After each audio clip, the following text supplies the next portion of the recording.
Hey there, thank you for listening to our Big Time Talker podcast. Burke Allen in Chicago for the American Library Association's annual conference and exhibition at McCormick Place. This is where all the big authors are. This is Writer Central. Thousands of folks around us. You can hear the noise in the background because we're at McCormick Place, which is a huge convention center, but it gives me a great opportunity to take over the podcast recording booth sponsored by the Next Generation Indie Book Awards and talk to a whole bunch of incredible authors with great stories. But my favorite thing to do is when I run into old friends, and that's who we've got in the studio now. Danny Boyd and I have known each other for many years, and I am so happy to see you in Chicago. You too, my brother. I look forward to seeing that you were coming. So you have lived a lot of lives. You're a guy that has reinvented himself multiple times. You know, an Oxford scholar, a college professor, a professional wrestler, a filmmaker, an author, a graphic novelist, and now that you've retired from teaching, you're writing children's books. It's a 180, man. And again, first I have to say, lucky me. You know, I've had 4 or 5 lives because of that, and it's mostly luck. I know it's chutzpah that I used to have, but now it's just, you know, finding the right opportunities. And you've known my work for years. I mean, I did a 180. I went from horror to children's books. And you know why? Because my neighborhood, and you know, as we all age, our lives change as well. Sure. And you know my neighborhood on the west side of Charleston, it's like, you know, I'm the white Uncle Remus. Yep. So, and I just love it. I'm so happy there. And it all started with the garden club that which is now in our 12th year, and you have the book Miss Dirt Turtle's Garden Club. It all began with that, and the first book Wandala, which was a story that I made up with my girls. That for your daughters, yeah. Right, when I was doing all the international contracts, you know, and I didn't want them to worry about, you know, working in these faraway places, so I made up that story for them. But I didn't think I'd ever write in prose style, so it was just an oral story. So I wrote it with a month that I had in Belize, and gave it to you and Mark Harshman, our poet laureate. When I got back, and I said, "Is this publishable?" And you all said, "Oh yeah." And like I said, 3 days a deal with Kathy Teets of Headline Books, man. You and I have West Virginia in common. You mentioned Charleston, and of course we have folks that listen to the podcast from all over the country, all over the world. I tend to think that folks from rural areas like West Virginia have something innate in them that makes them good storytellers. Do you think there's something to that? No, I mean it's a Scots-Irish tradition. You know, it's the isolation and everyone staying close and just enjoying stories.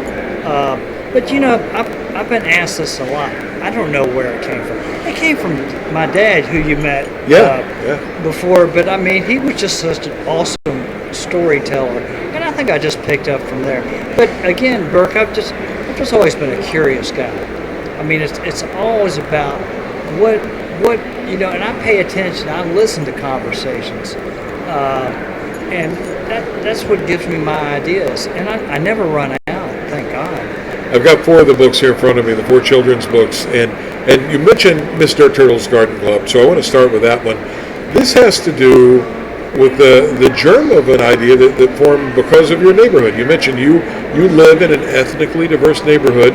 There are kids in that neighborhood who come sometimes from tough backgrounds, but you participate with them in that neighborhood in a way that might be surprising because it's an inner city neighborhood.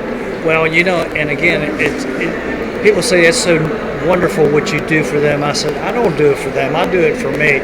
Now, it's a wonderful byproduct, but, you know, we see that neighborhood, warts and all, and nothing makes me happier than getting them to read and getting them to grow something. And, you know, since I published or wrote graphic novels for years, they give me comic books every year. So I give the kids comic books. It's like a literacy campaign. and popsicles to bribe them. But no, you've been there. I could not be happier than my little space there in the hood. I love it. And by the way, lots of folks love it too. Mr. Turtle's Garden Club has now been made into a musical, theatrical production as well. How great is that? It is so wonderful. With our pal Larry Gross, West Virginia Music Hall of Fame, one of the founders of Mountain Stage. Right, yeah, founder, yeah. So this story, by the way, is about 5-10-year-old kids who are best friends, and they've kind of navigate through this summer filled with all sorts of stuff. Parents with substance abuse issues, bullies, broken homes, social workers in and out of their lives, crime, slumlords, lack of money, and yet they sort of navigate those pitfalls by working together in a garden with Mr. Turtle. Yeah, well, the title makes it sound warm and fuzzy, but it's not all warm and fuzzy. There's some real stuff in there. Now, these are based on my actual original kids. Kids, right. But they do not have the same problems as I'm just making it clear. They don't have the same, but a lot of them do. And, when, as you said, Larry Gross and I did an adaptation, a musical of it. And each venue we've been to, which each production company we've done it with, and they've cast the kids, I tell them the same thing. I said, first of all, don't ever call her Dirt Turtle, call her Miss Dirt Turtle. Miss Dirt Turtle. Show her respect. I said, that's right. I said, and number two, I bet you have a Miss Dirt Turtle in your neighborhood. And you probably have a Mr. Oldhead in your neighborhood, and you don't see them, but they see you. So, we've just had a wonderful cast to do that. I love it. The Wandala book that you talked about, being inspired by the time you spent in Belize, is a great adventure. A very strong young female lead character. You and me are old white guys. Yeah. How does an old white guy get into the head of a young girl? Man, I think this thing that you've got to write what you are, I just don't believe it. Don't buy into it. No, I do not. And it's like, again, if you're a student of life, man, you can adapt, and I've had the ability to adapt. I lived in Tanzania. When I wrote Wandala, I was doing contracts in Russia and Czechoslovakia, South America, and that's why all the four worlds come together in the book, right? Yeah, but man, I'm not hung up about you write who you are. You learn who you are when you write those books. One of the things I thought was cool about that character, though, Danny, is that she's not Wonder Woman. She's a sort of a shy, inquisitive kid, and was she inspired by a real kid, or is it an amalgamation of a whole bunch of kids that you know? Well, she was inspired by my daughters. I just want, I didn't want them to fear the outside world, and now they've left the outside world, and I miss them. and Burke too, your son, he's going to be all. That's what happens. They fly the coop. Oh man, he's just what a wonderful kid he is as well. As mine are. Your third children's book, I should say, could be seen as a little bit controversial. Now, it's a kid's book. It's called Tavey's First Hunt. And where I grew up and where you grew up, they literally closed schools during hunting season. This is a father and son bonding time. And there are lots of folks in major metropolitan areas, like where we sit right now in Chicago, where you can't quite wrap your head around that, but it's a real thing. However, you look at it in a little bit of a different way.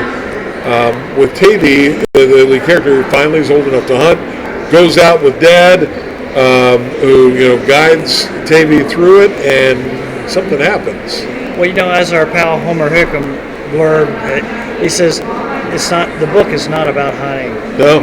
It's about understanding nature and respecting nature and why things are done the way my dad taught me.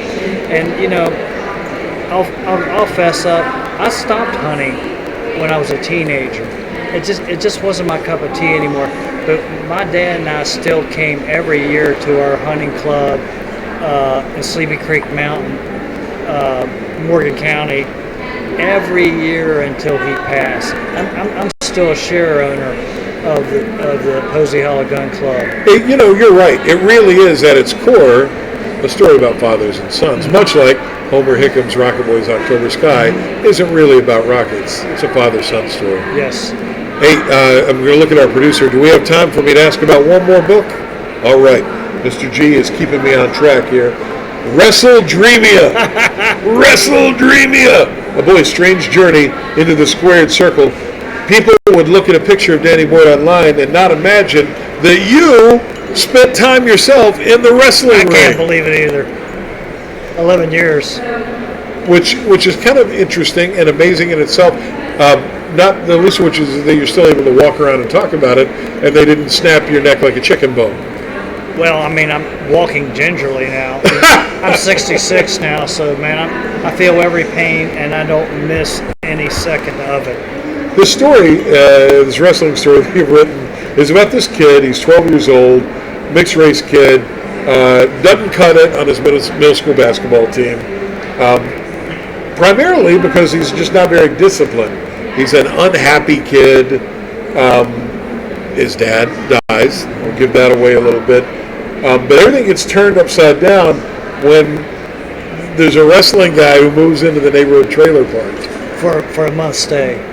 So how much did you take away from that time you spent as a wrestler and channel it into this book? So much, Burke. Yeah. So much of it. I was in the mid-levels in my pro wrestling career, but I worked with all those guys. When they were all on top, but they don't stay on top. Right. And as they work down, they're working places of feds that we know. So I got to know them, and I got to work them, and got to and I tell people, I said, for a industry that's based on myth, I'm not going to say lies, based on myth, it's the most honorable entertainment profession I've ever been in. Wow. So yeah. It's a great looking book, WrestleDreamia. And by the way, I will tell you, because you can't see into the studio right now, one of the things that will attract young readers to Danny's books is this is not a 400-page investment of 2 months of a kid's time. No. Kids can read these books and get through them easily in an afternoon and take something away. Was that intentional? Did you write books shorter because you know that in today's world, kids don't have the time? Burke, I'm a research nerd, being a retired professor. Yep. I purposely didn't do any research about children's books before I did. Interesting. Purposely, I did not. So, no, I have never written to a page length. It's just like, I think everything's too long in the world. I think everything is too long. And I can just write it tight and say what I think I want to say. Kids are going to love that. It's a great byproduct of that is that kids will be able to pick these up, read them, and the illustrations are always great in your books too. You pick great illustrators, and it's good to see you. Same guy, Hector Mexia. All the way through. All the way through. And I met him for the first time on my West Coast baseball trip. He came across the border and went to San Diego. We went to the Padres game, so I got to meet him in person. That's fantastic. Yeah. It's another great story about how you have an illustrator you had never met in person. The world has changed technologically, and we're all to benefit. Lucky me. And Danny lucky Boyd. to know you, brother. Thank you for coming in. That's Danny Boyd, award-winning children's book author. He's got Indie Book Awards hanging around his neck right now as we sit down to talk inside the glass-enclosed nerve center of the American Library Association's big conference in Chicago, Illinois. Thank you for spending part of your day with us. We drop new podcast episodes every Tuesday of the Big Time Talker. For Danny Boyd, I'm Burke Allen in Chicago. Thank you for listening. Now go out and make it a great day. Bye, everybody.